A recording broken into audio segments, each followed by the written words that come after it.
Welcome to this 2022 Dr. Martin Luther King Jr. 31st Annual Celebration Youth Panel Discussion. My name's Kareem Rusty, and I'm joined here by some incredible youth. I'm very excited to get this panel going and dive deep into some of these concepts around this year's theme.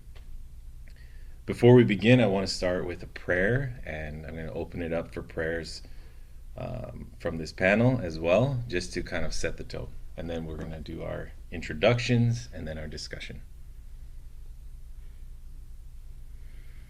So this is a prayer for unity. O my God, unite the hearts of thy servants and reveal to them thy great purpose. May they follow thy commandments and abide in thy law. Help them, O God, in their endeavor, and grant them strength to serve thee. O God, leave them not to themselves, but guide their steps by the light of thy knowledge, and cheer their hearts by thy love. Verily thou art their helper and their Lord.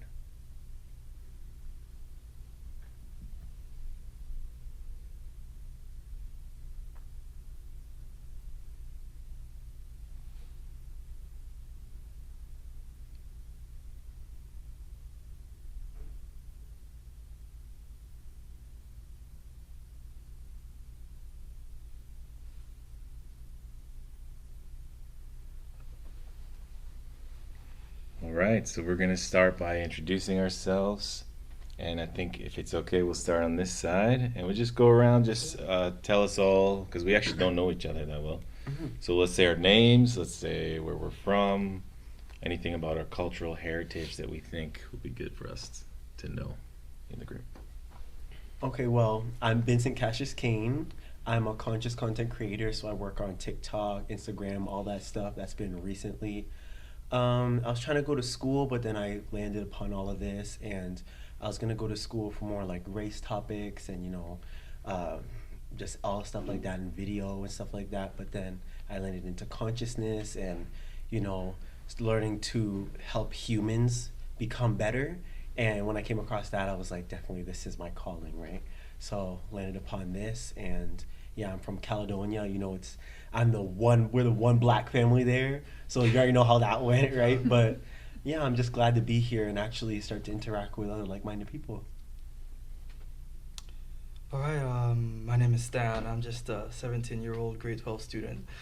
But I am somebody who's really interested in these sorts of topics, race, class, just somebody who's really into social justice issues and just would like to make a difference in the world.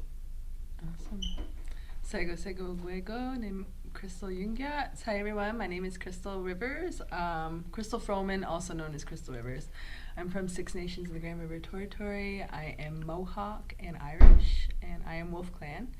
I'm the director of Rockz, which is an indigenized hip-hop grassroots project. I do lots of different art things. I'm a bead girl, fancy shawl dancer. I'm sew regalias and things like that. I'm a graffiti artist and spoken word poet, and I like building relationships with the youth and helping to empower our youth to realize their own power. And I'm thankful to be here. I'm also very, very thankful to be here. And my name's Kareem Rusty, and I'm a teacher of high school, and I teach musical technology, digital media, and I've been working with youth for a long time, so that's another one of my passions. And I love making music, which some of these guys know about me. And and so I've been teaching at Nancy Campbell Academy for about 10 years, and I really love it. It's my favorite job because it's not boring. Like, every day is a journey. Every day is a whole new learning mode. And if you look at what we're doing today, this is something encouraged by my job. And this is something that I'm very honored to be a part of. Very honored that our guests have gone on a long journey to come here and join us in person.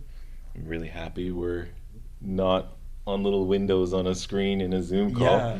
You know, even though that is the reality still for some of us. So, yeah, that's me, and I'm very. Oh, also I'm Egyptian, Persian, Irish, and Scottish. I was born in Haiti, raised in India, United States, and Canada, and my wife is Korean, Swedish, and we have 2 kids. And I'm also a Baha'i. That's my religion, and the Baha'i faith is all about oneness, and so we were talking about that earlier, and so that's just part of who I am as well, is to promote this oneness. Okay. Hi everyone, my name is Taiwan, and I'm from China. As an international student, I have been in Canada. It's the 3rd year being in Canada, and and it's my first year working with these guys in Nancy Campbell, and they are awesome people, and I really enjoying this time with them, and I'm glad that I can be here today to fight for youth. Thank you. You can cut this out, but I'm actually learning Mandarin, so Really? that's interesting. When you said China, I was like, yo, let's Hey. go, right? That's awesome. Thank you. My name is Camilla. I'm a student at Nancy Campbell Academy here in Stratford, and I'm of South African and Persian descent. My family lives in Niagara, Ontario. We live in a small town there, so I have a similar experience to you with being one of the only Black families in the area. But yeah, I'm really excited for our discussion today. Looking forward to having some really meaningful conversation. Awesome. Okay, so I think it's time we just jump straight in. So we have a few questions, and as I ask the questions, just please feel free to speak on it. So the first one is that essentially in our world, we already know, all of us here clearly have an understanding that inequality, injustice, racism, and prejudice exists in the world. So it's not a question, it's a fact. But that being said, in your experience, what does taking action look like to build unity or to build peace? Because the reason for the question is, if we say to anyone, you know, that yeah, we should have unity, most people will agree. Like, yeah, of course, we need unity, we need to work together, yada yada yada. But it's all talk, really. And so the question is about action. So in your experience or in your thoughts, what does that action look like to building unity? I think teaching. Like, I know in my town, I felt like I had to be the one to represent my race because there was no other people like me. So I was like, I have to make sure I get straight A's and stuff like that. So I took a huge responsibility. But at the end, the way I taught people about Black people, because the only thing they saw about Black people was, you know, boys in the hood and all that stuff, right? So they automatically assumed who I would be. So the way I was teaching people the proper way and how, you know, who we actually are was through making presentations and, you know, just being me and letting them know, like, you have to plant seeds. Like, you can't just preach, because preaching isn't going to do nothing. Like, me and Crystal were talking about this earlier. Like, preaching isn't going to do nothing. You have to show them. So I would do presentations like slavery presentations. And I would I would make videos and actually show them what the slave boats looked like. And like I had people crying and stuff like that, and then they had because people were like, oh, slavery wasn't that bad or whatever, right? And I'll get that, and I'd be like, just like stressing me out, right? And make me mad. So then I would just make presentations, and just through love. It'll also be through love, you know, embracing everybody. But again, people will divide each other because of how they see each other and what they perceive from the media. So the best way you could do that is by education and showing them that not everything that they see on the media about people that look like us is the truth, right? Like, we're not going to be gangsters. That's not us. But that's how we're portrayed, right? So the best way we could show them that's not how it always is by showing the truth and showing what it's actually like, showing the struggles. Because then when I would show them, like, the hood was not just a gang, you know, everybody just running around. That was struggle. Like, we were put there, right? And so when you show that, then people will have new gratitude and understanding, and then they'll be like, okay, not everything I see on the TV is true. So it's like getting to the core through education and love, I think, is the main thing. Yeah, I definitely agree. I think that education is really key because a lot of like prejudice and whatnot comes from ignorance or like lack of like not knowing another person and just making like assumptions about them. So I think that once people are educated, you can see how they can start to empathize and really understand like the oneness of everyone and how like you don't need to judge them or treat them a certain way because of race or other factors. Everybody's so programmed, right? And then when you teach them that they're programmed, then all of a sudden they're like, okay, let me dig for the truth. And then they become what we say woke, right? They understand. So I think, like you said, like the core is showing them that their mindset isn't like from them, like make them question themselves and what they like perceive the world as. And then that's how you plant the seed and get that to become something bigger. Excellent.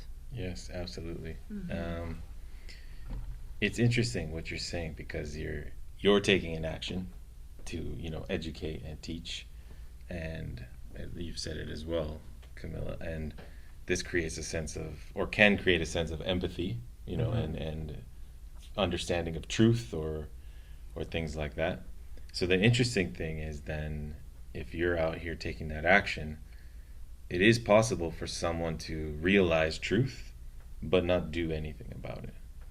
You know, and so I would like to hear some other thoughts as well about how do we encourage others to take action, you know, because it's very easy to say the things. For sure. For myself, we like, well, with River Rockz, we like to, unity is one of our fundamental principles that we try to foster in our community as well, because it is absolutely crucial for everyone. We like to use the arts as a method of education, so just building on that. So we would like just coming together and like talking of topics, but then creating art as like art seems to be the goal, but the real goal is to build upon those principles. And so we use creativity. Like right now we're building a short film on residential schools right now, and so it's a very deep and intense topic that we have to dive into, and it's triggering because most of our youth are Indigenous youth and directly impacted by this. Cassius is actually playing Astro, or Afro-Indigenous character in it, and so we are building bridges, and we're able to have these big, deep, meaningful conversations. But we're using art as like the platform, and so like we're graffitiing things, and we're writing, and we're filming, and we're discussing, and so in coming together to create some form of artistic piece, we're able to have these conversations, but we're also able to express, right? Like express ourselves through that process. And so it's a form of education as well. And that definitely develops empathy. I think empathy is the main thing. Like I remember growing up, I was always like, I was very an empath, like feeling people's energy and understanding them before even like talking to them. And so I feel like also as people that may suffer, or I shouldn't even say suffer, that, you know, go through all this race stuff, to have empathy for the people who may be programmed or racist, right? When I started looking at them as brothers that just don't understand, like in my head, race and racism is a really primitive concept, right? Like just really primitive to me, how you could judge someone based off of their skin color, but you can't blame them. So when I'll get people in school that will like say something to me, like just random stuff like chocolate or something, like something stupid, I can't be mad at them because I'm like, you know, they don't understand. If they knew better, they would have did better. So when I see it, I'm like, shoot, they're gonna learn. And then in the future, when they think about it, they're gonna be like in 10 years, right? When they've risen above it, they're like, shoot, you know, that wasn't a good thing I said. So when you think about their future self, you're like, I feel bad for them. Right, so you have to have empathy for those people as well, and that empathy again brings a loving energy, which then when you take the first jump to love, everybody else will be like, okay, I can take my guard down and learn. So empathy and love, definitely. Yeah, I agree with what you said about empathy, but I do think that the root of it all is education, and education will allow people to have empathy. And then with this empathy, you can drive your own actions to actually make a change and have an impact on other people.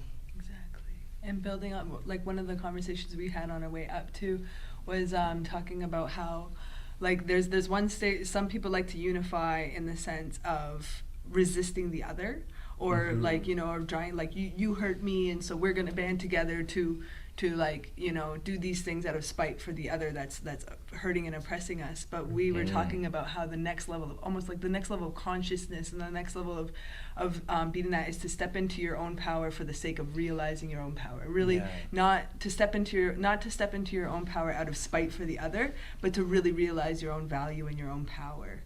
And so I think another important element that's not so much discussed is like just like that sense of empowerment and understanding your value and worth, just because you are beautiful and powerful as you are as a human being, and to really embrace that. Yeah, exactly. Because if you get too proud, reasons. like I was pro-black like just like 2 years ago, and before I started finding consciousness and stuff, and everything was, you know, my people, black people. Because again, when I think about it, I have empathy for my past self, because I was going through a lot then. So I was like, you know, I'm gonna use my blackness as a shield instead of like something to be mad about.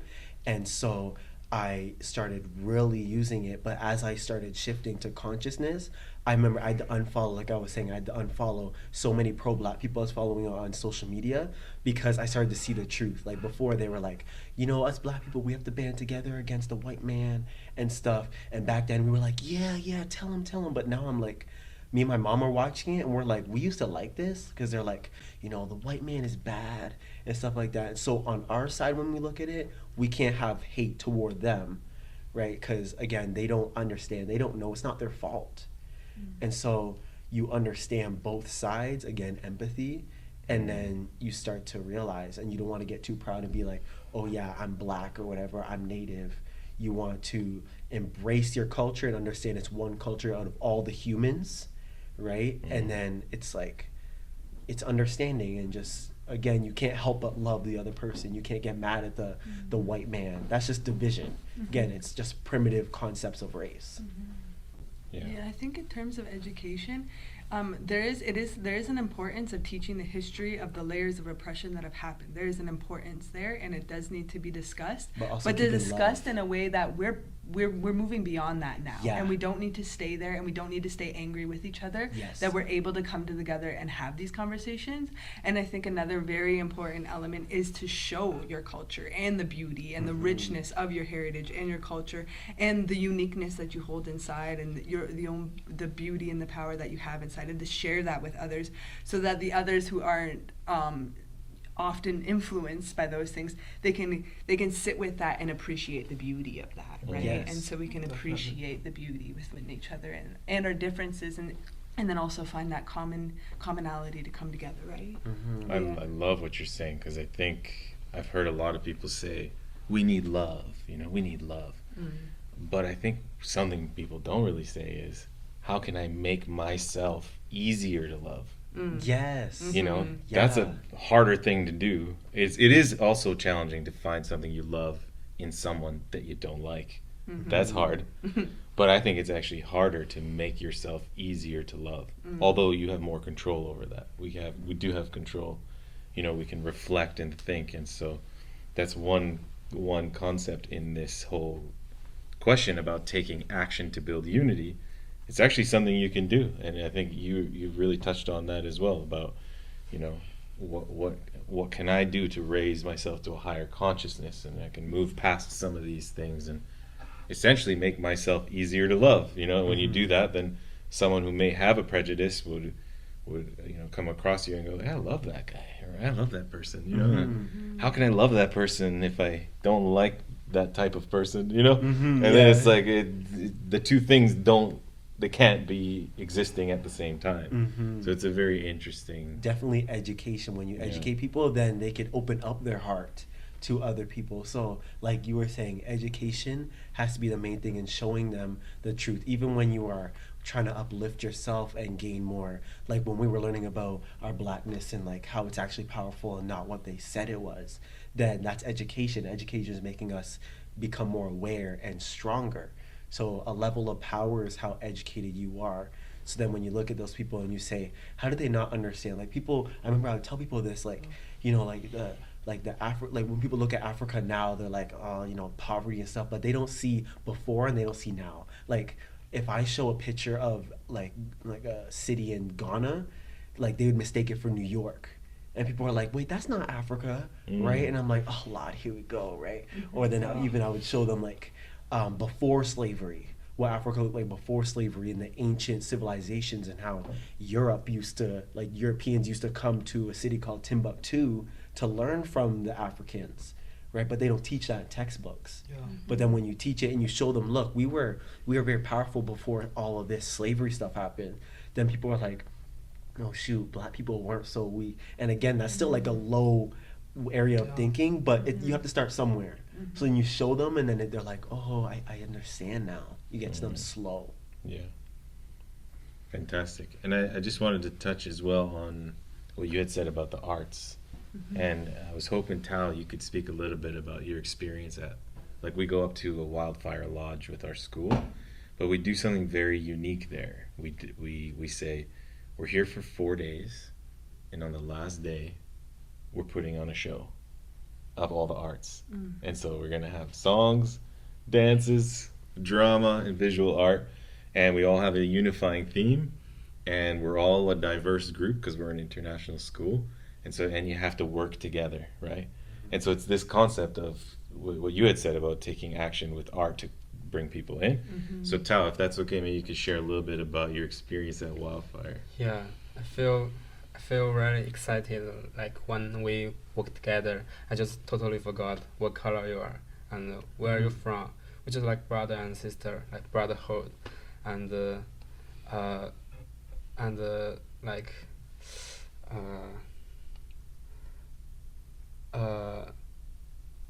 Sorry, kind of nervous. That's okay, man. It's okay. You're in the music group, right? Yeah, we are in the music group, and we create like 5 or 6 songs in 3 days, and present the last day, and it's very amazing, and like our topic is perseverance. No. Yeah. Yeah. Where? Perseverance. Yeah. Yeah. Yeah. Yeah. I think you said it beautifully, Tal. You said that you felt this sense of brotherhood and sisterhood, and so that's an outcome that we didn't say. We didn't say, "Hey, everyone, get together and become brothers and sisters." You know, we didn't do that. We said, "Let's make art together," Just and you have to, and because we're putting on a show, you know. Yeah. And then so it's that pressure, but it's kind of like you got to work together. So this kind of leads us into our next question, which is when we're thinking about equity and inclusion, this is really for those of us that are students here, or those of us that used to be students as well, is how do some students experience school differently than others? I think this is meant to be like about race, right? Like it's supposed to be, because I was thinking of it from a different view, but like on race terms, I think different cultures have different like ways of seeing education as well. So like if you come from like my Asian friends, they were very like, their parents like, you need to go and learn school and stuff like that and get education, right? They're very hard on it. And I noticed that, the white kids, a lot of them, if they come from a sports family, they were more, get yourself into some sports and stuff like that. So I think culture really dictates a lot of how you were raised and what you go for. So as Jamaicans, my family's very, like one side of my family is very like laid back, and then the other side's like business people, and they're very OCD, right? And so they were, you need to go and get an education. They come out of Jamaica. They come out of the ghetto. So they were like, you need to go and get an education, get a business, or make yourself somebody. They just wanted me to be somebody. And I think, as I noticed in black communities, it's you just need to go make some money. But again, that goes back to, it could go back to systemic racism and our backgrounds. And I notice even African families, it's the same thing too. Education's important and all that. So I think culture really changes the way you learn and what you strive for. What's your experience like, Stan? Yeah, like he mentioned, African families, like my family is one that's like, my parents have been very fortunate. They had their own parents, they told them to get an education, and they became relatively successful. I've had to live in several different places, but they've kept on telling me this one thing: just make sure to get a good education, make sure to keep your grades up, make sure to go to college. They want me to pursue all the way up to a master's degree. Like, it's really get an education, make money for yourself, and be somebody. Like they said, really, that sort of pressure of like, as a black person, like, I'm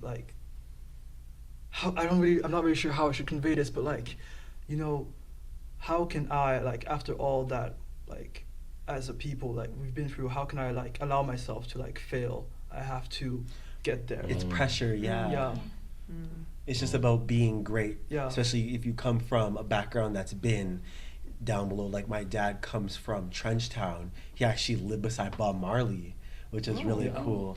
Yeah, but he talks about how he came out of the ghetto. My mom's family came from, like, you had to go down to like the river, get water, and then go back up, right? It was like that. And then when they came out of Jamaica, they were like, oh, schooling is all the way you have to go. And you need to, if you don't have a job, you're not doing nothing.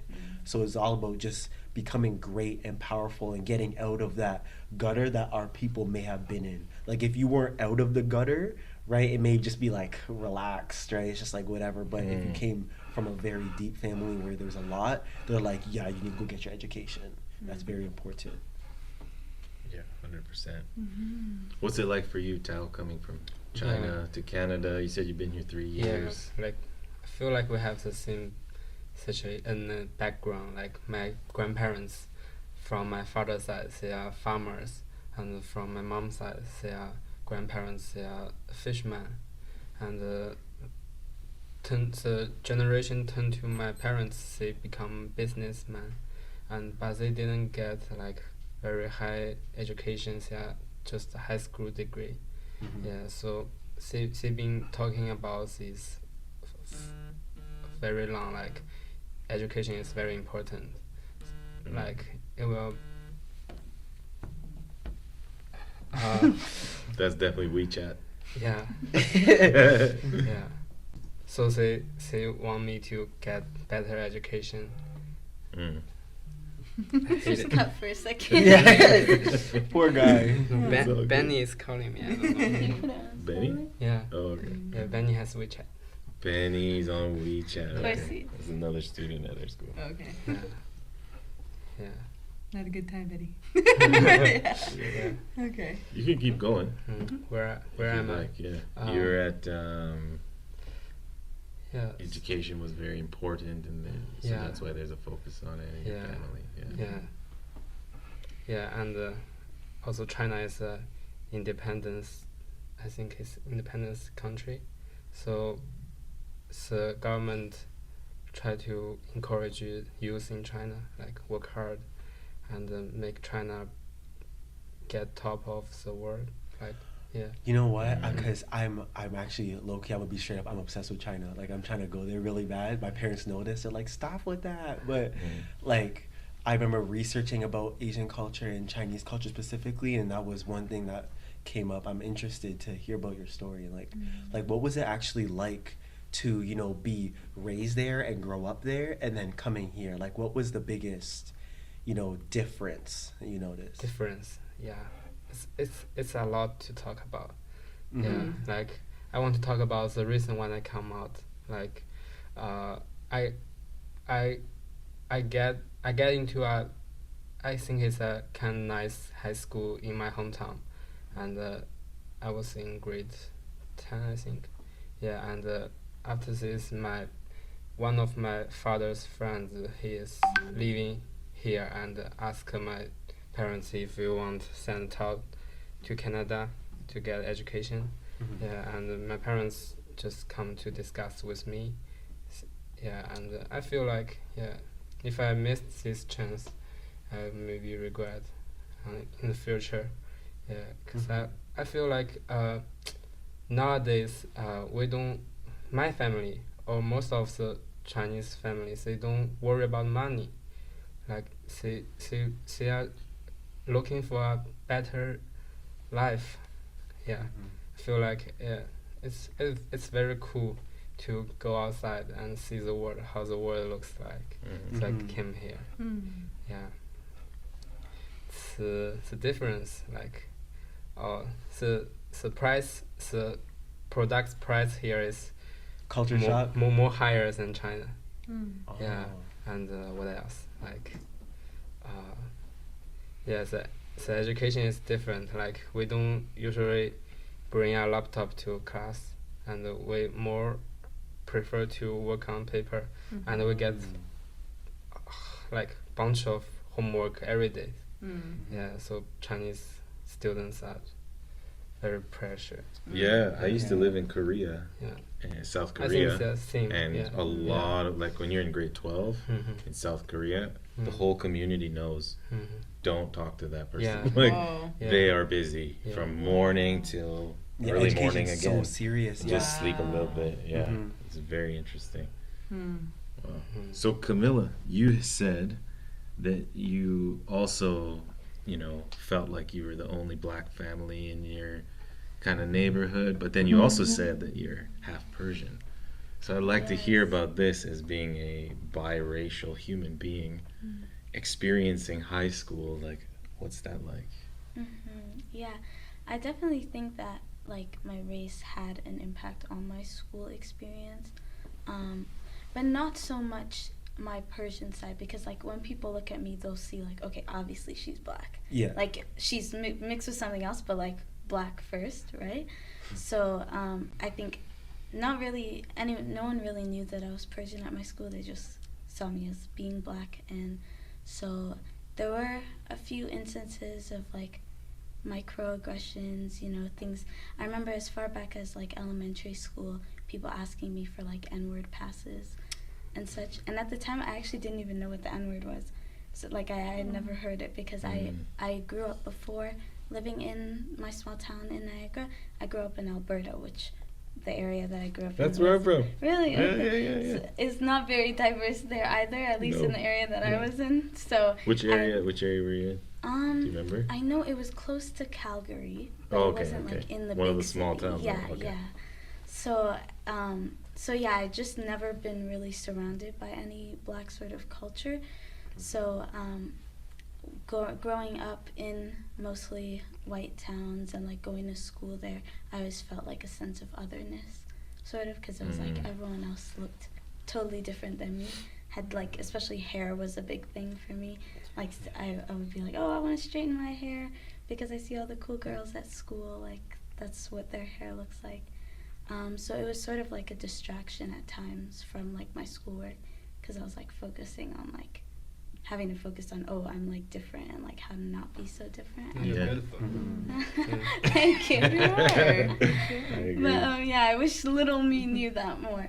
Oh. But yeah, going like, I think in general, like going to school and being a different race like has more of an impact than it should, because I think students should be able to go to school with the purpose of getting an education rather than having to be stressed out by the fact that their skin is darker than another person, or they have a different culture, because school is meant to be like an uplifting environment for like education and like a place where you feel like you're supportive, which I feel definitely at Nancy Campbell, but I feel that's like a good. lot of schools are lacking that.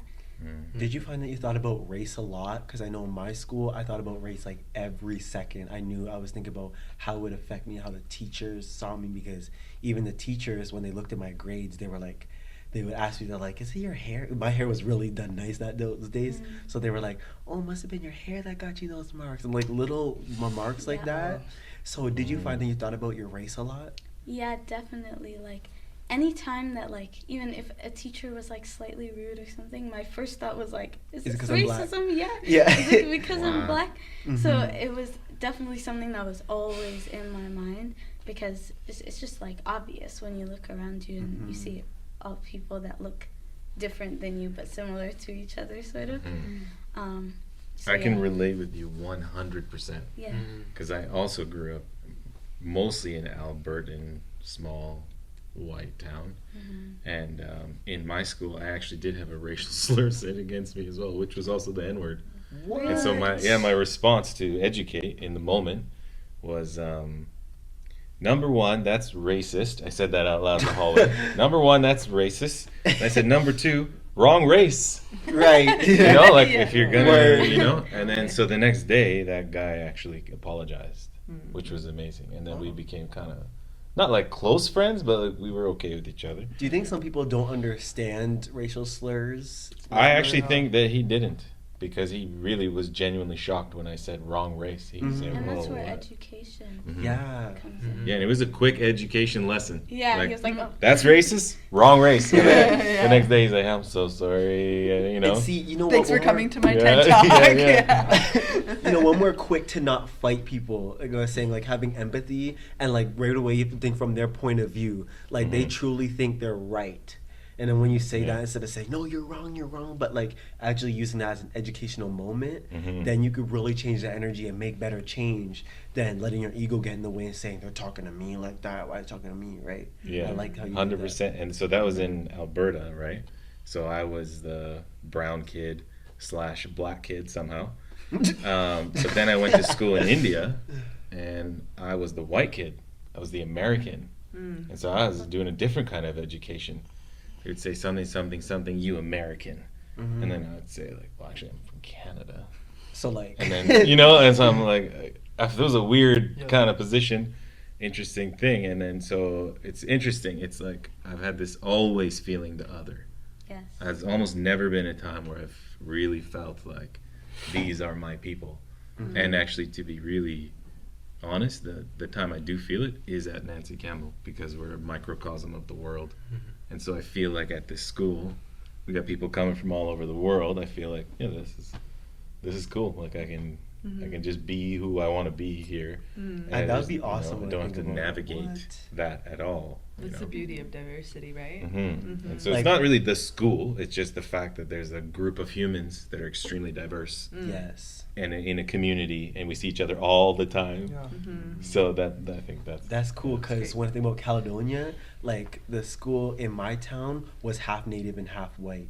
So Mm. I remember when we left elementary school, people would be like, "Oh, you're gonna be going to school with the natives. Like, be careful." And I was like, "I've never talked to a native person before. I've only watched Pocahontas." So I was like, "All right, let me go and like see." So I went to high school, and as soon as I saw the native kids, I was like, oh, finally, like I could maybe connect with someone who understands what I go through. And I found that in that school, it was like there was a race war. So it was the white kids against the native kids. And I was in the middle. So like I would go and talk to the native kids, and I would try and branch and make friends. Overall, it kind of meshed after, like everybody was just friends after that. But it was kind of conflictive, and like two cultures meeting and thinking different things about each other. Native kids like, oh, the white man, and then the white people thinking, oh, the native kids, right? So it was always bashing. And I like how you talk about your school and how it was like everybody was connected. That's what we want, right? That's the goal, is to just, okay, we're human. We need everybody to see, okay, we're humans, but we just have different cultures, and understanding, you know, we all have the same brain capacity and abilities, just different, you know, cultures. Yeah. I just want to say the work you've done in that school is so important, and I don't know if you realize how like the impact. It's really beautiful work that you've done so far as what I've seen. He also did a short documentary, because like Caledonia has a very long, deep-rooted history of racial tension between Native and white communities, specifically because they're right on the border of 6 nations. And so there is constant racial tension there, and almost like there was times in history where there was like the most intense like historical like wars took place, like, and not even like, I mean like 2006, you know what I mean? Yeah. Like between the police and the native population, and there's like it's in history how deep and intense it is. And so to see that kind of work play out, it's like really a unique position that you have as the only like black kid in this, Yeah, I was always in itching my this head, I'm like like- high school with like white and native kids in this like intense like aura of racial tension, and for you to be like, all right, hold up, let's talk about this. And he made this like really awesome documentary, just like interviewing a white. He's just like, there's some stuff going on, so like let's see what's up. And it's literally like a school bus, like blocking a road that's been totally ripped up, a car on the school bus, and there's just like, and I was just touching, cops I was like, everywhere. oh, It's all yeah. intense. He's like, let's see what's up. Let's go talk to people and see what's up. And then he's just like interviews a white guy and interviews a native guy, and he's like, so that's what's up. Like, I want to see this it's documentary. so intense. Like Thank that's how you. I seen his documentary. I was like, I gotta work with this guy. Yeah, that's And how we found yeah, each yeah, other. it's how we found each I other. literally Now just he went works out and everywhere filmed. else. I was like, yo, we need to start talking to these people. I Yeah. remember talking to that one guy. Yeah. You know, the one guy was he's racist, but like he's trying to say he's woke. It was really weird. You had to watch it. But I was like talking with people. I like put a GIF guy going like this. Yeah. I'm like, Yeah, I know about this know. man, bro. The GIFs, oh man, I just loved it. It just added so much context, and like he would educate through it. It's like using art as education, right? Mhm. And the way you use like the media and just like your phone, you know, or like your camera, and you were able to. So many people just loved that video. It was But I love great. even just seeing like the school, like just hearing about your school. I'm fascinated how so many. I don't know why it's so fascinating to my head. It feels Yeah. foreign. Yeah. That so many different just Mhm. cultures of people could be in one spot. Mhm. That's super foreign to me. So just even having that school and having everybody truly being themselves Mhm. is making huge change. Yeah. Like not seeing culture, looking at culture and being like that's beautiful and understanding each other. But then again, the core is we're humans. We're understanding each other and unifying. So Mhm. that in itself, just you guys being yourself and doing you, is making huge change already. Mhm. Yeah, that's Yeah. amazing. It sounds like you have assumed that human beings have dignity Mm. within them, and that it's our job as humans to help ourselves realize that we have this dignity within us Mhm. and kind of rise to it, you know, and also to help others realize that. So this next question. Oh, sorry, before you move into the next question. Yeah. I'm sorry.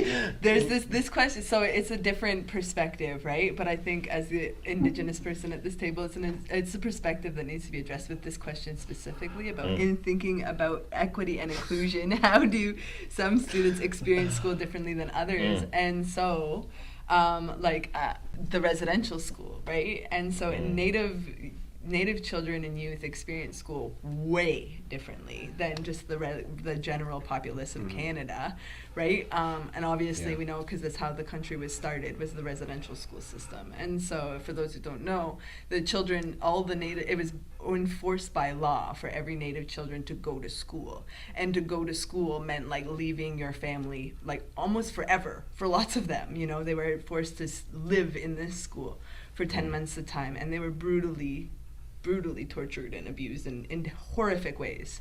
And so that is something that people need to be aware of that history. And so it's also created this like ripple effect of trauma in our community. So the like Native youth have definitely experienced school entirely different than others, but then in the present day it's also an entirely different way of life from our culture to be like forced to slave over books and to learn like white man's history and all of these sorts of things so because like education in our way of life is life, like you know, well, also learning how to be in one with nature, I guess you could say, in that context, to like to work with nature and not against nature. And so there's also like my daughter, she goes to a school that is intentionally created to operate in the opposite of the way of the residential school system runs. And so they're fully immersed in our traditional language, which is Ganyangeha, Mohawk, and they're out in the bush, on the land, playing with the trees all day. They're they're fed traditional Haudenosaunee diet, like we don't send them with lunches, they feed them like corn soup and all these like nourishing foods and everything, because that was one of the things in residential school is they would do like medical like experiments on them based on diet. They would feed them only like salt and bread and stuff on purpose and just see how it affected them. And a lot of them died from sickness and stuff. So this school intentionally feeds them a rich diet, and then also just like the way it's structured and everything. It's like small classroom sizes. It's all about building relationships. And they teach our traditional culture. It's very artistic and creative. Like, there's no white anywhere. It's all color, and it really works on fostering the imagination. Yeah, I went to a native school. It's a beautiful school. I was like, this was like a few weeks ago. I went to native school. I was like, whoa, like it's just native culture everywhere. And again, that's foreign to me because my school is just the half native, half white, and it was just bland. It was just the school. Everybody's here to get an education. So I went to that school. I was always curious, what would school be like in, you know, somewhere fully immersed in the culture? Like when you go to an all black school, it was just like black culture everywhere. And when I saw that on TV, I was like, that's so interesting. And so then I looked at that one of the native school, and I was fascinated. I just sat there looking at everything because it was so fascinating. The culture everywhere was so different than just the average school they want you to do. Like, school really should be full of culture, and just because everybody learns differently, and merging them together. Like when we went to the native school, it was color everywhere, and it was just always, there was something to look at, and there was a map drawn. It was, everybody was just painting, and you see historical people, and it wasn't oh, look what they did to us. It was this is us. Yes. Right. And it was exactly. so cool. Exactly. Yeah. I'm so happy you brought it up and spoke about it. And yeah, I just wanted to share one experience I had. I went up north to Arvia, Nunavut. And this is a very interesting thing when you experience another culture. You have no idea how it's going to play out. And so we went up there as like a dance music crew during February, which is the coldest time. It's also the time that had the highest youth suicide rate. So we went up there to try and bring some arts and, you know, good vibes, basically. And it was going very, very well. But then they were so excited, the community, they said, you should need to come into the classrooms in our school and like do some music and dance stuff. So we went in and we were gonna do a songwriting workshop. And then, so I remember standing up in front of the group of kids, like grade 7, and I said something like, you know, who likes music? Something like that. And silence. And I just remember looking at the people who came with me, and I said, man, these kids are rude. Tough crowd. You know, I didn't say that out loud. I thought that in my head, but I made it look like I don't know what to do. Like, I'm a little stressed here. I'm supposed to do this workshop, and like I'm getting no response. But then we just kind of suffered through that. But then the next day, someone told me, no, they weren't not saying anything. You just don't know how to speak the language.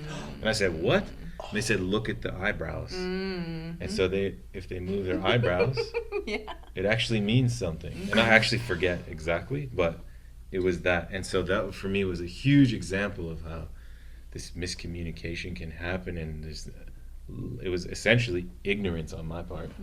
Who am I to go in there thinking I'm going to do a workshop and I don't even know that, you know, eyebrows are important. That's interesting. To communicate. About it, like the way different cultures communicate and all that. Like, for example, for Black people, our hair is like a huge, like, it's a huge significance. And like you said, there's miscommunication. So like when I started learning about Blackness, I learned how powerful our hair was, and how like Native Americans, right, when they took us, it was shaved off. Like different, like the African people, you could tell like our culture was based off of, you know, hair was a huge thing. And so your hair, when you looked at someone's hair, it told you exactly who they were, where they're from, their status, and stuff like that. So even when you look at Black people today, it's subconscious. So the way they wear their hair says a lot about who they are. So like if you see someone with an afro, they're proud of, you know, they're proud. If you see someone with locks, right, and they're really long locks, locks in Africa, only royalty and warriors wore them. So you'd see the higher ups with long dreadlocks. And the miscommunication is that they're nasty, and they were labeled as dreadlocks because they were dreadful. Little stuff like that. So you look at it and there's miscommunication, and even now you see cultures don't understand small things like that about other cultures. So when you look at a Black person, you know, everybody should understand that, you know, hair is something powerful. Even schools will ban dreadlocks and afros, cornrows. Like they say you have to shave, or if you're a girl, you have to straighten it or put it in a ponytail. That's a huge thing that's been in, you know, North America for a while. And so that's miscommunication. You'll hear my white friends would always say, it's just hair, it's just hair. for, you know, how you were raised in your culture, maybe just hair. But for African people, subconsciously in our DNA, it's a powerful thing. So I love how you said communication, because we don't think about those little things. 100%. Yeah, and so this is really myself personally, you know, I'm making this assumption that all human beings have a dignity within them, and that it's our job to kind of realize our own dignity and also bring that out in others. And so the question is, how as individuals, and maybe we'll go to Stan, because I haven't heard your amazing voice in a little while. He's like, So Stan, what are your thoughts on how an individual person can realize their own dignity? That's a vast topic. Like, as an individual, there's so many ways to cultivate yourself and like learn more about the world. And because like individuals don't exist solely as individuals. Individuals are part of a community. They're part of a society. And so as an individual, you kind of have also that responsibility of educating yourself and learning more about others and learning more about yourself and your own history and your own culture and sort of enriching yourself. And seeing the beauty in it as well. Yeah, that was a beautiful 100%. response. 100%. Yeah. Because a lot of people, when they think about the individual, they think me. But it's beautiful that you touched on that point, because you're not just you. Right. You know, Yeah. you have a long line of ancestors behind you. You have a family behind you, a community around you, and then there's like the greater. You're part of a bigger thing. It's not just you, and I think that's a very important element. And a very important concept that a lot of people need to realize, to be in touch with their dignity, right? Yeah, because like to have dignity means that it has this implication that you are being accountable to others, though, right? Because, you know, like if you are just thinking about me, then it doesn't matter what anybody else thinks. But it does matter. It does matter how you represent your community and your family and all the ancestors that birthed you and brought you here and everything. And yeah, that was great. Great answer. And so what if somebody, like let's say your neighbor or your friend at school, or let's say your teacher even, does an undignified act, and you are just vibing off this stuff right now. You're like, I feel a lot of dignity, and like I'm not just an individual, feeling great, feeling good, and then bam, something happens, an action is done that lacks dignity. So it's essentially this like darkness, this dark force. So what can you do, or what can a community do to help in that situation, to help the members of the community work towards their dignity? What do you all think on this side of the panel? You go first. Okay. I think that it's important for the community to be able to come together and try and understand each other and come to sort of an understanding, a consensus of the things that they want in their community and the things that they don't want. And so if unity is the thing that they want in the community, then I think every individual would try and strive for that and try and make sure that their actions reflect that. So I think that being undignified or committing undignified actions would be able to be sort of removed from the community if everyone's working together collectively towards this goal of unity. So yeah, I think it's about just being able to come together as a community and agree on what you want to see and what you want your community to look like. Definitely. Amazing. Not letting the darkness get you. Like, because, like, for example, for me, when I was pro-black, I became super pro-black because of all the stuff I was going through. And I was like, humans, and especially I was focused on white people. I was like, they treated me bad my whole life. I'm gonna use my blackness as a shield. And so even I started watching all this stuff where they're like, well, the white man isn't your friend and stuff like that. And I took that in because I didn't know any better. So I was like, okay, this is it. But then when I started to realize that I'm letting the darkness get me, yes, they may have some things that are hurtful to me, but let me not let my ego get in the way and say, why are they doing that to me, and think about, like you said, the collective and just understanding points of view, right? And seeing how the world works. I forget where I was going with that. But like just understanding. Yeah. Mm. 100%. Like never like that's what I was saying is don't let the darkness infiltrate you and make you dark. So instead of, someone shoots darkness to you, you shouldn't, fight. We always get this, fight fire with fire, but that's a very low mindset, because that's not how you rise above it all. If everybody's fighting fire with fire, how are you supposed to come together? Someone has to put their sword down first, right? And everybody's like, oh, I'm not going to do it. But as soon as you start to love and understand, then you put down your sword and say, I'm not going to let the darkness get me. Why am I fighting you? Like it's worthless, basically. Yeah. And then you put the sword down, and then the other person will start to recognize, right? So if someone, for example, someone calls you a name, you look from their point of view, poor guy, like he probably doesn't know, and then you say, I hope you understand, like I love you no matter what, and you say that, I love you no matter what, then they're gonna start looking like, why is this guy not fighting me, right? And then they're like, that's how you know you've risen above it all. And then they're gonna start questioning, they're gonna start looking at you like, who is this man? And then that's how you plant the seed. So as soon as you put the sword down forever, like forgiving but not forgetting, like we were saying, like I understand what you did to me, like people that did bad to me and bullied me back in the day.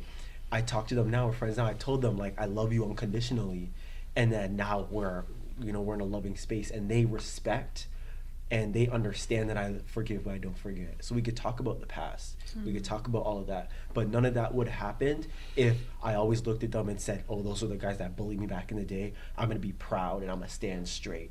No, I let it all go and said, I just wanna love and have fun. And I did that, and then it creates a whole new energy where everybody puts their sword down. We keep fighting fire with fire, the whole forest will burn, right? Yeah, exactly. Yeah.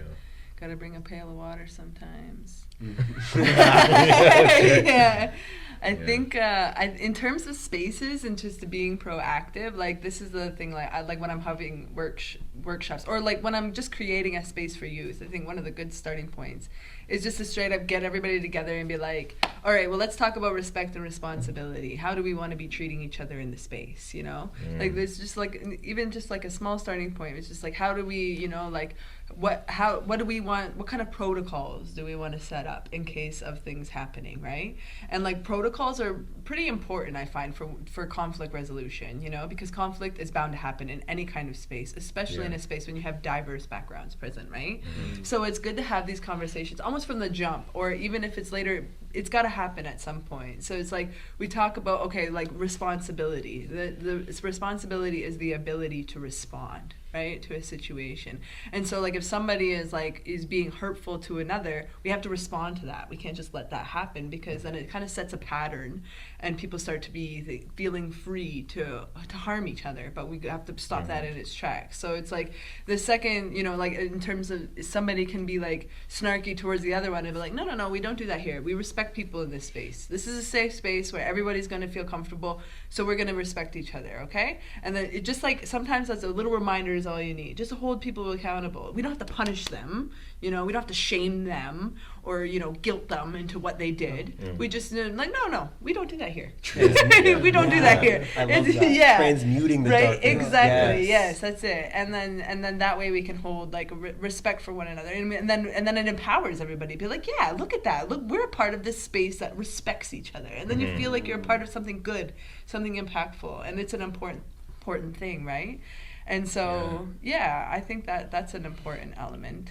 And respect. And then in the grander scheme, that's a big topic. That's hard when it comes to like trying to get a community, like a country to agree. We do need to hold governments and institutions into account when they're doing harm, and it is important to stand up and speak out whenever you can, and to still try to maintain that peace, right? And so like that's what I like about our Native community too, is like when we're in the face of ecological destruction, it's like we're not going over there and shooting off the people that are doing it. We're standing there in peace, unarmed, and saying, no, you can't do this. It's not working out the greatest, but we're trying. But that's at least in these kinds of structures with one another, and I think that's probably my biggest hope for youth work. I don't mean to get off topic, but in working with the youth, I kind of see you guys as like our hope for a better future, you know, and in instilling these principles and having these conversations now and creating these spaces now. Like, you guys are going to be the future leaders of the world, right? Like your guys' generation. And so the hope is that you take this on moving forward and create a better world for us all, right? I think instilling that, yes, transmuting the darkness. So when there's darkness, you know, you fight that darkness with light. And even within yourself, you transmute all that darkness and you put it into light. And then whenever there's darkness present, you use light, and you know, you use love in order to change everything going on. So when there is negativity going on anywhere, you need to, instead of looking and bashing and fighting, you look at it with love. And when you do that, again, it's always love, but looking at it from a positive standpoint and having that positivity within you, and you start one at a time. When you find that positivity within you and you find strength within yourself, then, you know, that starts a ripple effect, and everybody else starts to find positivity.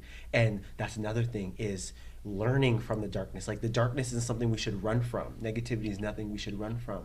We use that in order to get strength. When you think about it, any of us, anything we went through was, yes, it was harmful, It's a but lesson, but right? it made us who we are. Yeah. So I'm grateful for all the negativity I went through. Like, I went through a lot, but I'm so grateful for it. And I look back and I'm like, sometimes I was like, oh, I wish I could go back and just hug my past self.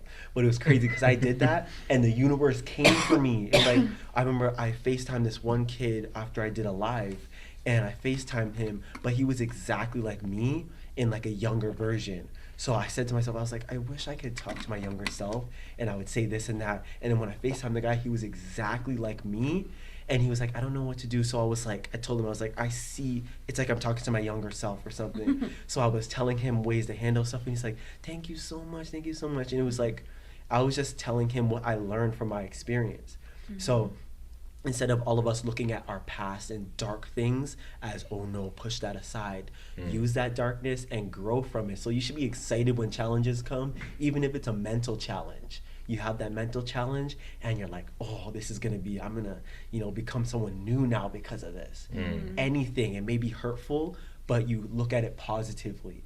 And when you shift that, that's transmuting the darkness right there, saying, shifting your mindset like, oh, I'm gonna grow. And if you have every kid do that, all of a sudden there's no fighting, no hurting, it's just positivity. And that's our whole goal overall for humans. In our culture, we embrace duality, right? So it's not so much like light versus dark. It's both bring the balance. Exactly. And that's kind of what we're hoping to do, is to restore the balance so that one is not overpowering the other, right? And so, and I think just one point I wanted to touch on with what you said is that it's also important to note that love isn't being a doormat either. Right? Exactly. Love isn't just taking the jabs and not standing up for yourself. Love is also asserting your boundaries, and it is having the courage to stand up for yourself and hold others accountable for their actions. But in doing so, you can still do so in a loving way, you know? So it's not like, shame on you for doing this terrible thing to me or that person. It's like, no, I'm not comfortable with that. I think, you know, those judgments you made towards me are wrong, but I can consider them and reflect on them and make improvements for myself. But here's how you can improve. You know what I mean? Or I would like to be treated with respect, and I think that you should do that too. And like, so you still hold yourself, and you know what I mean? Still hold on to your power. And like, love is that power, right? Yeah, you don't need to be hard. You don't have to. My school is, I don't know if you guys have that, but it's the thing with our generation is they all want to be hard and they all want to be gangster. I don't know if you guys have that, but my town was really like that. And everybody on social media, they all want to be hard with the rap music and all of that, and they all dress and the way they dress, stuff like that. I see it as like a pandemic, man. I'm like, bro, these people, right? But you also, looking at it, we have to look at it and be like, understand from their point of view. And they're looking at it, they're fighting for their lives. You know, they're trying to make it, they're trying to find themselves. And then you see that and then you're like, okay, you know, you find gratitude for them. Amazing. Yeah. Deep stuff. Yeah.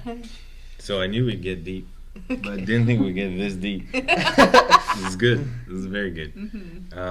Yeah, and I wanted to share one thing as well on that topic before we move on. It's very simple, but I heard once, you can't fill a room with darkness. You can only take light away. And I love that concept. You don't walk in this room and turn on the darkness, right? You can only turn on the light. And so I think that this concept of human dignity is really, the dignity is that light within us. And it's true, we need to learn from the darkness and the dark moments, but the only thing that we really can fashion into the world is that light, you know. And we are powerful beings that can go either way. We can be the darkness or the light to the world. But really, just this, it's just a powerful quote that I heard, that the darkness doesn't actually exist. It actually isn't anything. It's just darkness. Void of light. It's just the absence of. Yes. And so in these situations of hate, you know, it's actually not hate. It's just the absence of love. And we need to bring that to the situation, you know, and that kind of viewpoint is very powerful. See, those are basic things that people need to understand. Like when you see the basics of it, then that forms everything. So like, yeah, like, you know, rising above duality, using the darkness and the light, putting them together, right? Doing that. And like you said, so all these basic things, once humanity gets, because humanity's waking up, we're waking up and realizing how much power we really have. So once we see the basics, then everything will come together. So little things like that, teach in schools, teaching little kids to, you know, when they go through something, to use that as strength. And, you know, to love your neighbor, see their point of view, have empathy. When you do that from the kids, like from young, it's like nothing to them. Like my sister, she was raised with like all of us. Like I started as conscious years ago, and then my mom picked it up, and then now, because we talk about it all the time, she's raised through, you know, understanding the spirit realm and you know, dark and light and stuff like that. So now that she's in high school, she just literally embraces everybody. She has her crystals and stuff. She's not as into them as me, but she has them, and she understands the spirit and stuff. Like sometimes like something will move in the house, and she'll be like in Jamaica we call ghost Duppy. So she'll be like, Duppy, if you're there, you can leave, or something like that, right? So she's so conscious now. And when she goes to school, she just loves everybody. She's like, yeah, this kid did this. Like, so, you know, kids, like, in high school, people like to be judgmental, like, ew, look at her, stuff like that. But she was like, she looked really dingy today, but I don't know, she's probably going through something at home. And she thinks like that, and that changed the whole energy. So I told her, you know, go talk to her. Even I would have dreams about people, like, in her school, and I would say, go talk to her, make sure she's okay. And she would be like, oh, that's the same girl that looked dingy yesterday. And then she would go and talk to her and realize there's something she's fighting through. And so it's like, as a family, we work as a team spiritually. And she loves everybody knowing that, okay, I'm not going to judge, because everything people are going through, or they are, is a reflection of them or what they're going through. So you instill the core, and then everything else will just fall into place. I actually think that this is a powerful thing, and but one way to create the condition, because what you're talking about is not easy. If someone's going to judge you, you know, harshly, and then you're going to turn around and say, I will not judge them back. Yeah. You know, I will rise above. Like, that's actually really hard to actually do. And I think one way to create that condition in our minds and our hearts, for me, is prayer and meditation. That's why I pray, you know, so that I'm clearing my mind, connecting with my Creator. Yes. And I'm kind of calling on some higher power and saying, if I'm going to get really judged, I personally don't have the strength every day to respond in the way I know that I should or can. And so let me call on some higher power to assist me in those moments, in those times, and to also assist me in not dwelling on the troubles of life, you know. Okay, so I think we should probably start wrapping it up. And so one way to wrap this up that I think would be interesting is I have one more question, and then after that question, I would like us to go around and just share our vision for unity in our communities or for the world, whatever you feel inspired to say. Mm. So this is more of, you can be specific if you'd like what you think is the next step towards unity in your, literally in your neighborhood or your school community or whatever it is. Or you can talk in the grand terms of the globe, whatever you'd like, okay? Mm-hmm. But we're going to kind of paint that hopeful picture at the end from our collective minds in this moment. But just before that, the last question is, it is clear in our world that we have real life examples of human beings that have had a change of heart in the context of prejudice. So one person may be prejudiced to a whole group of humans, but then gets to know that group and actually says, oh, I kind of like that group of people. And then maybe a few weeks later, actually, I think I love these people or this person I've met from that group of people. And then completely have a change of heart. And that prejudice actually no longer has room in their heart. There's no room for it. It just doesn't exist anymore. So that's a transformation, right? When like a caterpillar becomes a butterfly, that butterfly can no longer say, you know what, let me go back down to the caterpillar. Impossible. You can't. You literally can't. So that's a transformation of the heart. And so the question, our final question is, and I'd like each and one of us to also share a thought, is what is a method towards helping others have that change of heart away from prejudice? Maybe we'll start with Camilla and go down. I think this has been a running theme throughout this entire conversation, the importance of education. Yeah. Once again, because that's really what changes people's heart. Not necessarily sitting in a classroom and learning about other people, which can help, like people who may have been prejudiced, and like just learning about how beautiful other cultures are and how other people are. That can help them learn that, like just how amazing other people are and how they're not something to be hated but rather to be loved. But also just education through practical, like learning, like actually meeting people, getting to know other cultures, and getting to know those people through like actual experiences. I think that people are able to then see that they have a lot more in common with others than differences, and how even through those differences that we have, how they're actually beautiful.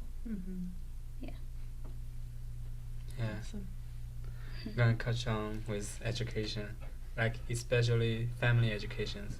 I feel like it's very important, because like a kid doesn't born with racism, and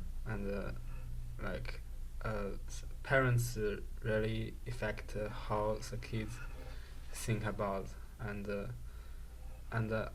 other thing I want to mention, like some social media, like there is a lot of bias in the news.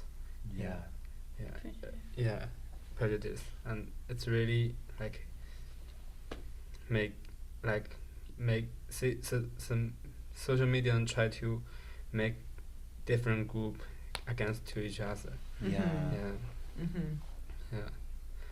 And also it's very important, like it's hard to like people after experience, and it's very also hard for them like you to realize how we're gonna treat the thing better. So education is very important.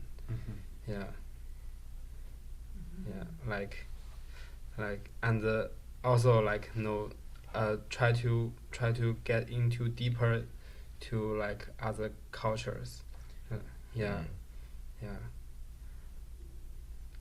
Like back in China, we don't have a lot of black people or white people here, so like have no idea about what their culture is like. So I try to from like hip hop music, and Awesome. I found out wow, black people is cool and funny, and they're friendly actually, So not like some people will think that bad people is violence, or yeah, but actually they're not. Mm. That's interesting you say that. I remember researching a lot about Asian cultures, and they were saying that too, that there's not a lot of, because it's a society that doesn't have its majority of it. It's not like North America where there's a bunch of people. It's just like if you go to Ghana or you go to Cameroon, and it's just like Africans be the same thing. Like they don't understand much about Asian people, so they'll think Asian people are, whatever. Just think about them differently. So meshing, like that's interesting. Yeah. Yeah, 100%. So one thought I have on this question is, like, for transforming our hearts is actually in our neighborhoods. So with your neighbors. And a few years ago, or quite a few years ago, there was a power outage in Ontario. And that was, a lot of people said that was the first time they met their neighbors. And had, like, no, not they had met. Well, some people met them, but some people, that was the first time they had a meaningful conversation with their neighbors. And most of the time it's just, hey, Bob, and that's it. Just go back into our little square homes and watch our square TVs, And so I think getting out of the house, meeting the neighbors, getting to know, like, what's the diet of your neighbor? Do they eat gluten? Are they gluten free? What are they? And then bake them a cookie that's gluten free and take it over, and like, and it sounds kind of silly, but it's kind of real. Like, seriously, who do I know on my street, and like, what do I know about them? Do they have kids? Have they lost someone recently? All these. I don't know, and I actually think by doing this and getting to know each other, we actually learned a social reality that's very real. It's not something on social media or the news or on a grand global scale. It's my house and my neighbor's house and a few of us, and who are those people? Who are they? Who am I? And how do we help each other with some basic things even, and so these are some things. I could say a lot more about that, but I'll just stop it there. But basically, I think when we get together and we're able to get to know our neighbors, and then one more thing is to take action to be of service to our neighbors. I think that is a powerful action which inspires that in others, and therefore has a high probability potentially of leading to some transformation of heart.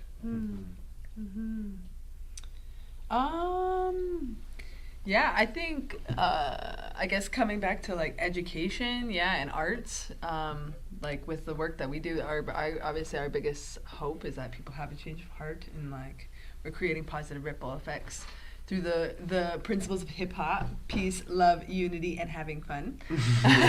So bringing these people are the rules of KRS. Yes, you know it. So that's obviously like the ideal way, I think, of like having people come together and enjoy each other's company. You know what I mean?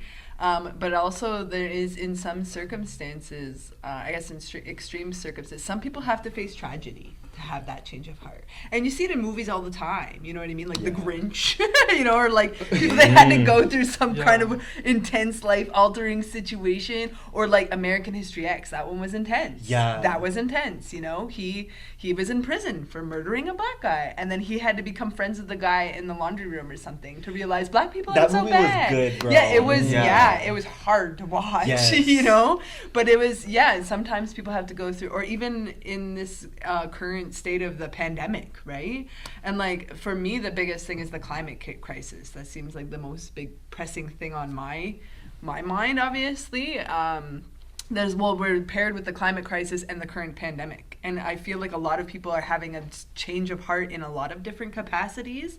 Across the board, but I'm also noticing a shift. A lot of people are starting to feel the importance of living sustainably and taking care of the earth and all of those sorts of things, and the importance and realizing what they took for granted. You know what I mean? Of not being able to sit face to face with people and realizing like, hey, I need to connect with people. Like I'm lacking that, and then trying to find creative ways to maintain connections and maintain relationships and whatnot, and being creative and things like that. So, and it's a very complex question, and I think it works to varying degrees for certain people, right? Like some people who are just so hardened in their hearts, some of them have to get shooken up, to realize, and sometimes that's what like a lot of Native people think. It's like, well, when the world starts to really crash and burn, then you'll be coming to us for advice, right? Yeah. You know what I mean? True. It's like you hate Natives until you need them. You know what I mean? And it's like we're getting closer to that, I think. And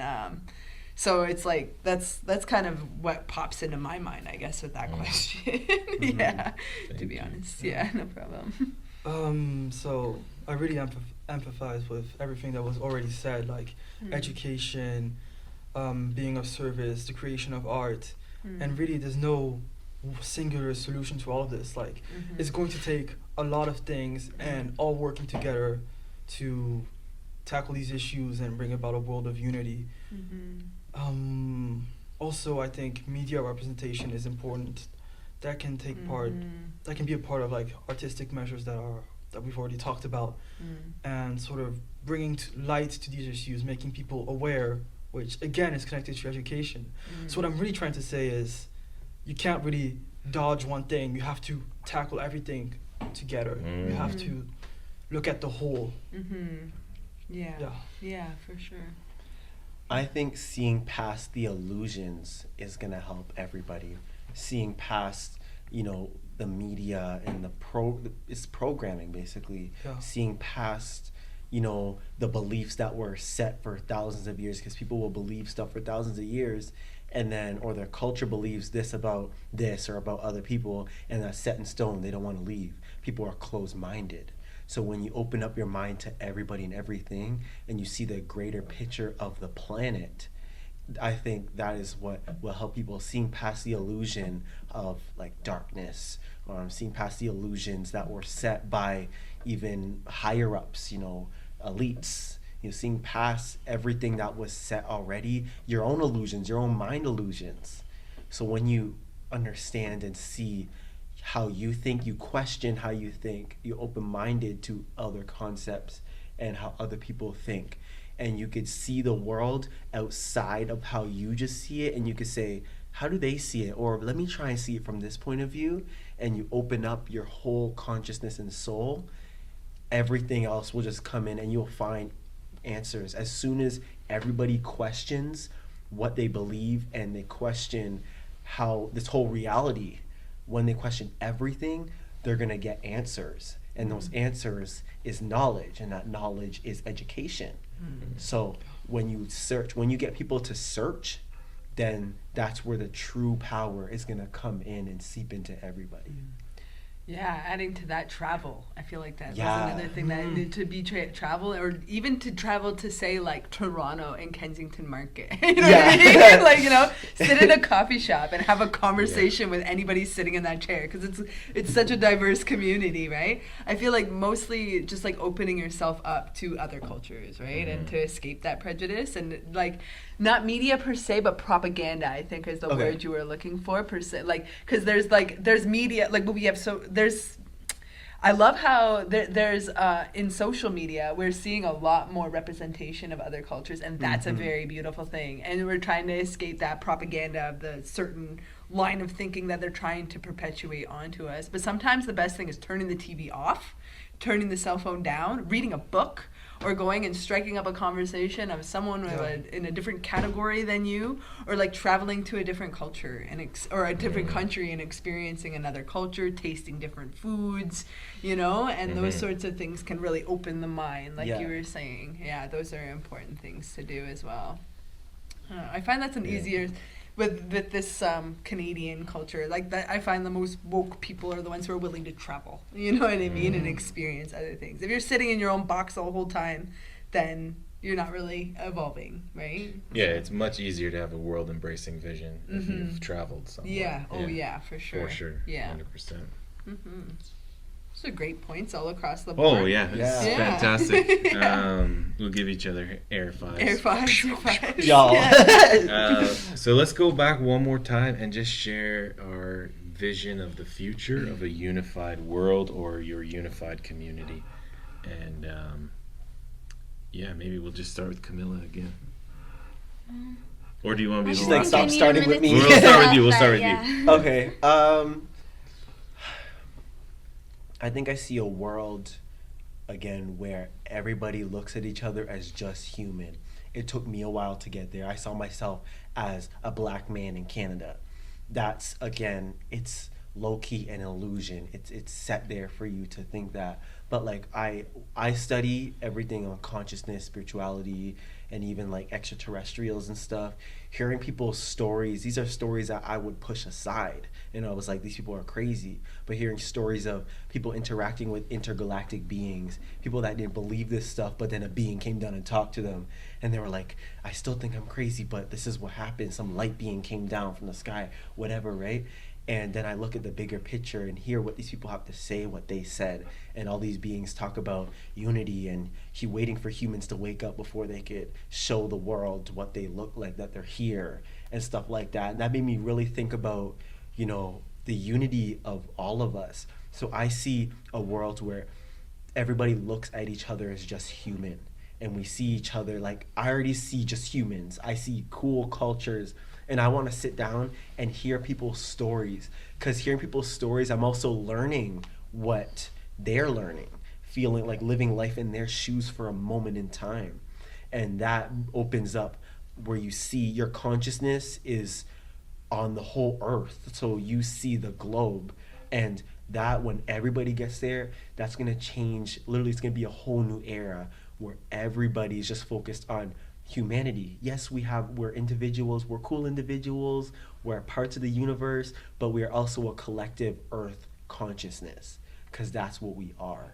I see that happening in the future, meshing with nature, you know, understanding how humans and nature work. Like, for example, I was just saying this, I was watching Nature Channel. I put on Nature Channel for my bird because it's just like nothing in the living room for the bird to do, so I turn on the TV sometimes. And sometimes I'll sit there and I'll watch a TV because I don't watch TV no more. So I was like, I was just sitting there, I was like, let me go watch this right now. And the guy, it was a show called Intruders. And the guy talks about how these foxes kept coming in his backyard. And it was like Texas where it was like concrete walls like as tall as this. And no animals could come in, so it's like they're disconnected from nature. And he was like, oh, these foxes keep coming in my backyard. If I have to defend myself, I will. They're intruding my land. But I was like, no, it's actually the other way around, right? This is their land and you're taking over, right? So, and I told my dad that. My dad was sitting there, oh, yeah. But he's like, anyways, and he go back on his phone. But he slowly is getting it too. And so when I looked at it, but earlier, if I didn't have the higher consciousness I have now, I would have looked at that and be like, yeah, shoot that box, right? Shoot that box. But now I'm like, bro, we're the intruders, right? We're disconnected. They just look at us as some weird monkey people standing on 2 feet, right? So I think that's what we want, is seeing the human collective meshing with everything, becoming unified. Yeah, I definitely agree with what you said about humanity sort of moving past these stages of these illusions, like race, class, gender identities. Like, although these are illusions, like let me go back to the basics. I see like history moving like in phases. Things are always moving, things are always changing. And right now these illusions as they are, they have material consequences. And I think I see us addressing these illusions, making peace with them, and moving forward. So I do see humanity in the future reaching that stage of everyone just being humans, just being able to express themselves as just their own individuals and not being forced into these illusionary boxes that society sort of imposes on people. So yeah, and I also agree with what you said about humanity being at peace with nature and working together with nature to sort of get past the climate crisis. So yeah. Sum it up. Yeah, that's my vision too. I just want to see Earth healthy again. I'm so concerned. You know, there's so many things. There's so many things. Our our water is polluted, our fish are getting wiped out, over 60% of animal species are wiped out, you know, the forests are being replaced with houses and replica teeny little twig trees, and like, you know, we need, and we need to, I'd like to see, you know, there's like the pyramid where there's like humans and then animals, you know, we need to be back into the circle, right? We're a part of the circle with all of creation. I would like to see humans, well, yeah, like we're all humans and hopefully we can all get along with each other, but that's only like part of it, is like we need to get along with creation as well. And then that involves like the insects, the birds, the sea creatures, the animals, you know, like the plants, the trees, the air, all of the elements, right? I'd like for us to be at one with all of creation, and to have that responsibility to respect the land and to respect each other as well. But like I would like for us, I'd like for that to be the unifying thing, right? For all of us to come together to resist this destruction of our lands, because it's going to kill us all. Like that's right now, that is the common denominator. The only thing we're doing is killing our ability to exist on Earth, is really what we're doing, because the Earth is going to replenish itself either way. Like there's no way we can just like, you know, set off a bomb and then poof, the planet's just gone, you know? Like we can only destroy our ability to live on land, and we've already done that to too many animals and too much wildlife, and that's the thing we need to really stand up and fix somehow. Go plant some trees, you know, like compost your food, like figure out those simple things. But then we also, the biggest challenge is resisting these big colonial giants that are taking all of the fish out of the oceans and taking all of the trees off the land and putting in oil and all that stuff. Like that's the biggest threat, right? Try even see from the point of view of an animal. Like sometimes I sit there and I see like horrifying. A bunny or something, or even like a praying mantis. I think they're so cool. Praying mantis are cool. I see it come up. I thought they were like frightening. I was like, go, like go along, right? But now I just stand there and I look at it, and we'll look at each other, and we just like inspect each other, and it's like, it's weird because those things, they're not like highly intelligent, but they know, like they see you and they see another individual. So like I'll just sit there and look at it. We'll be looking at each other. It tilted its head, so I tilted my head. Like we just look at each other, and you see the perspective of the animal and what it thinks. Like how does it see me? And you look like that, and then you think, wow, imagine being a fox and then running around and then having this weird thing chase you because it wants you out of its yard, but you're just looking for food. Like and you change it like that, and then you're like, wow, like we're really not that different. Like you were saying with the pyramid. I remember I saw that online, and it showed the pyramid, and it said this is the egotistical way, and the other one was like the unifying, like fifth dimensional way of thinking, and it showed humans just amongst all the other animals, because that's really what we are. We are highly intelligent beings, but we are just creation and alive beings like them. We should be able to communicate with the animals, to be honest. I've had moments with geese. Like, you know what I mean? Like geese. Okay. Yeah. And I felt like they were trying to talk to me, you know? Like I've had a couple moments there where I was like, I remember one time I'm walking over the bridge, over the river, and this goose was up on like the ledge, the thing that's holding the bridge up, and it would sit there and so boldly look me in my eyes. I was like, whoa, hello. You know? And it stood there and it was looking into my soul, and it was just like, and it was like, rah, rah, and I was just like, what are you trying to say to me, bro? You know, like, it was just like, and he gave me this look, like, his face expression was like, why don't you know how to talk to me? You know what I mean? Like, you should be able to talk to me. And I was like, I'm sorry, man, I don't know what you're saying. But he looked serious. Like, I can't even explain it. It looked like serious, you know? And then I had another moment. I was on a water walk, and we were in Hamilton, and Hamilton's water is polluted. It's sad. Dirty. It's bad. And then somehow, I don't know if this was probably against the rules, but somehow our water walk destination went through a cemetery. And I felt weird about that, but we just were going with the flow.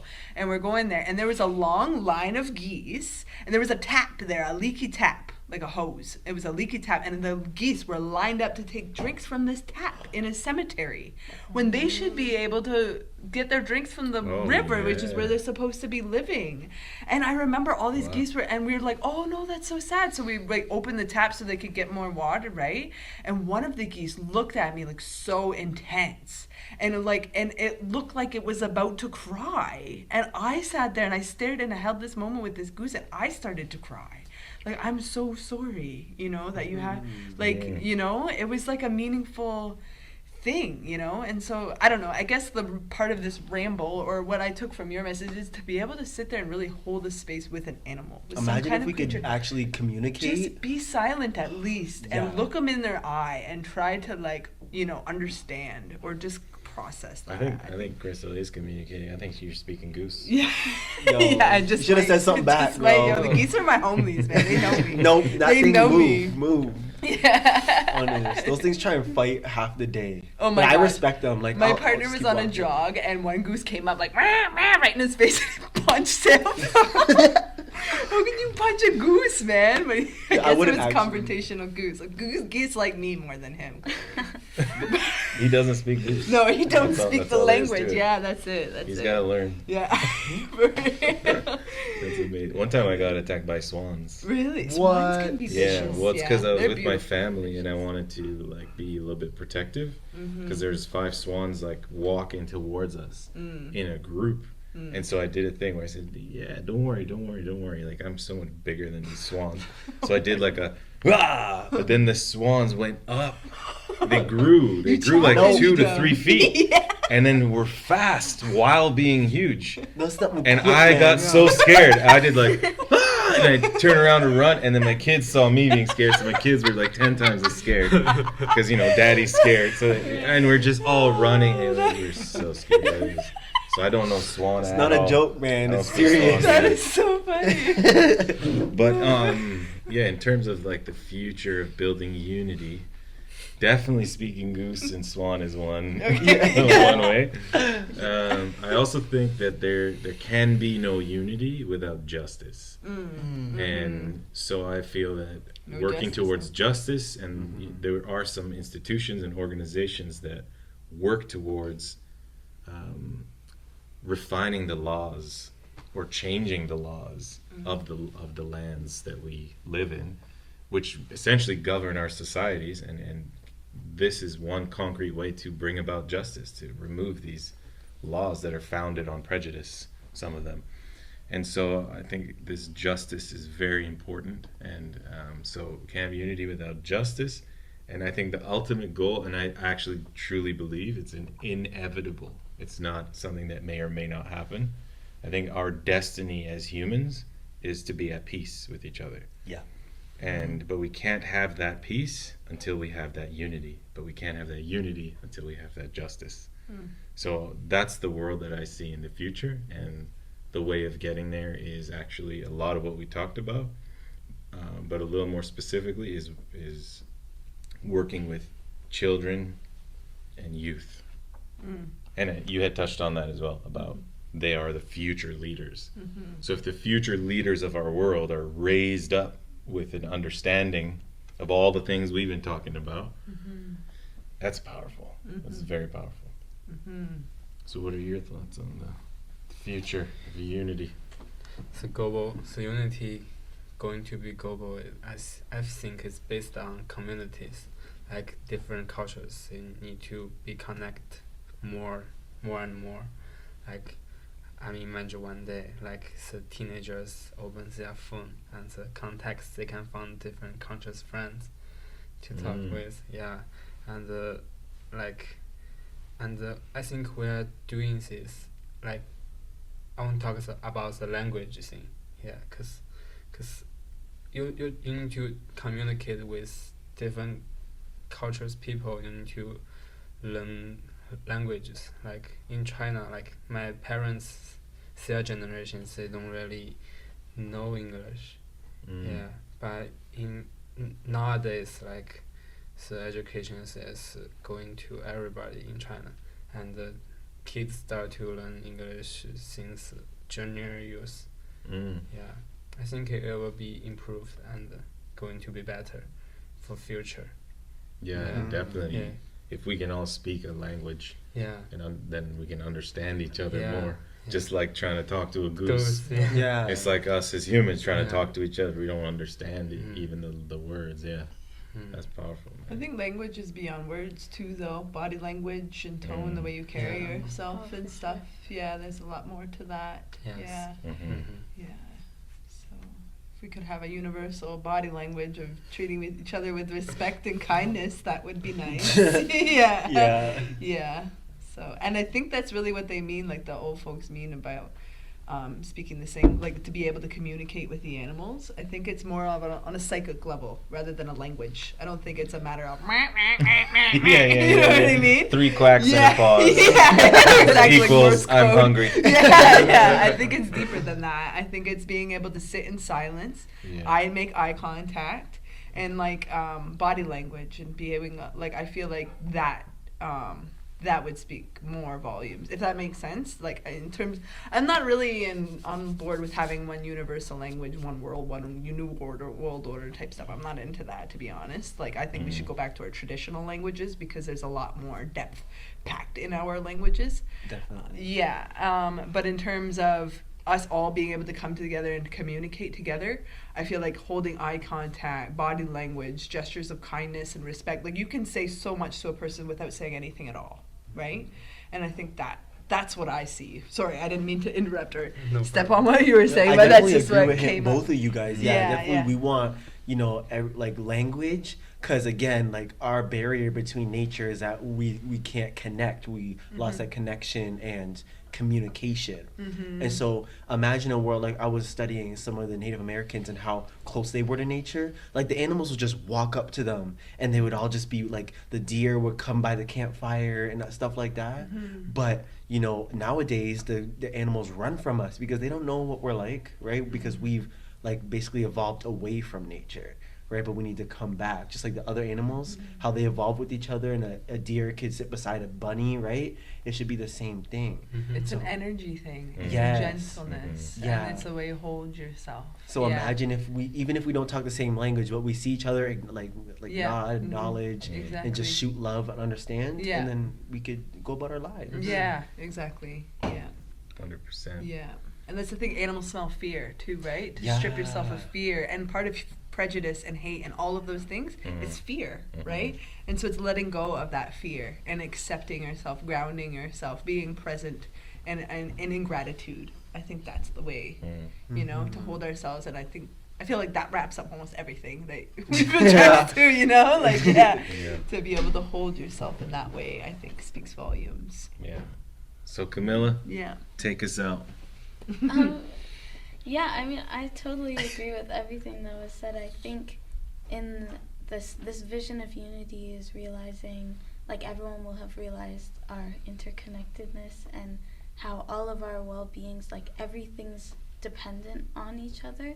So that's not only between humans, but like between everything, like nature and just the entire world, and how we'll be able to like take care of each other and like treat each other as we are one, but at the same time being able to embrace and love each other through our differences. But yeah. Awesome. Thank That you. was good. Yep. Thank you. And thank all of you. I'm very, very grateful for every single one of you being here, and also for Bennett running the cameras and everything. And just to kind of close us off before we actually, say our goodbyes, Camilla, can you go grab those 2 things under the muffin thing? Muffin box, and then Stan, can you grab the card? Thanks. So our school, Nancy Campbell Academy, has prepared a couple of gifts for you for driving all the way out here, Aw. and for sharing your time and your spirit with us and your thoughts. So these are Yeah, some thank you. sweet things to take you along, and this is a I card love that. signed by our whole school. We have a pretty small school. What? Oh, that's sweet. Thank you guys. Yeah, and one of our students made the card. too, Wow. Oh, that's lovely. Little medicine wheel on there too. Just keep Let me this. see. Awesome. That's sweet. Thank you guys so much. Yeah, thank you. So, Thank of you course. so much No, for thank coming. you. And thank you to your school community as well for inviting us and hosting us and these cute little gifts. Yes, of course. Chocolates. I love chocolates. I'm about to nail this off tonight. Yeah, we Yes, will, right? go for it. Yeah. Thank you guys. Yes, thank you. Thank you so much. All right, so we've reached a point here where we can confidently drink the coffee and the cookies. as much as we'd like. Yeah. He's been waiting for that all Yeah. So that's it. Thanks Great. a lot. Awesome. Thank you. Okay. Yay!